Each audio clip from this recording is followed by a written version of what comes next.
You survived breast cancer twice. What was your biggest fear at that time, and how did you overcome it? Well, the biggest fear was I wouldn't make it. And I remember when someone at some interview while I was going through chemo said, "Where do you want to be in 5 years?" And I froze because I want to be alive. And I learned a couple of really important things. One, given breakthroughs in medical technology, I learned to love the word manageable. This journey does become manageable, not for all cancers, but for many more cancers. And that gave me a lot of confidence talking with other survivors about it is manageable, get the best care, and just plow through it. I'm very grateful. I'm grateful for all of the investments people have made over the years, but for anybody out there, and I think everybody sadly will be touched by cancer, either themselves or someone they know and love.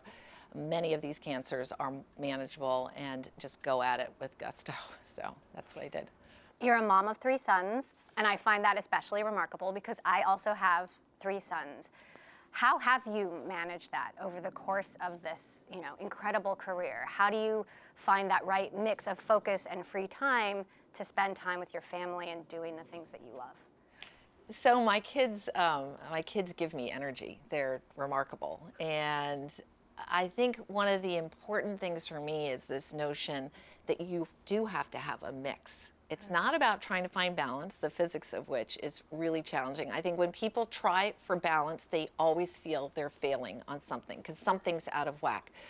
So this metaphor that life is like a kaleidoscope, and you need to have different shaped pieces of glass and different color, and sometimes one is larger than the other. And what's beautiful about life is when it's constantly moving around.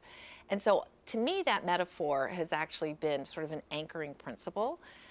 The other is you have to put the kids first. So like they know that I'm there, when they need always. And I think that just making sure that you're setting the boundaries the way you need to. I would say it's much easier today than when I was growing up in banking. When we had a cubicle, there was a computer room, you were anchored to the computer room. One of the many beautiful things about going through this evolution in work is understanding that hybrid works. So how do we get rid of mom guilt, especially in this new work world?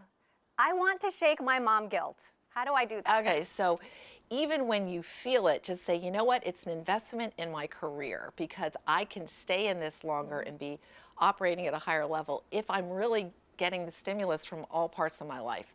So you've got to drop the mom guilt, and when on the other side, mom guilt with kids, I think they get it.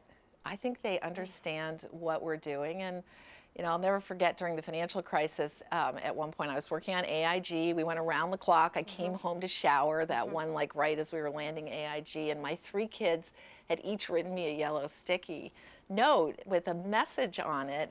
And one of them was the essence of which was, I get why you're doing this. And they saw it as the right thing for the country. I don't mean to over dramatize what it was, but that's what it felt like at the time. And that level of pride, I still have those 3 stickies right by my bedside because I get it. I get the mom guilt. I wish there were certain elements I could have done differently, but I also see the relationship we have, and they understand what it means to actually be engaged in society and doing something you care about. No mom guilt. No mom guilt. Thank you. It's not allowed. Thank you. Should we make excuses to our employers? Should we tell our, if I have to head to a parent-teacher conference or take a kid to the doctor, do I tell my boss that? You don't tell your boss.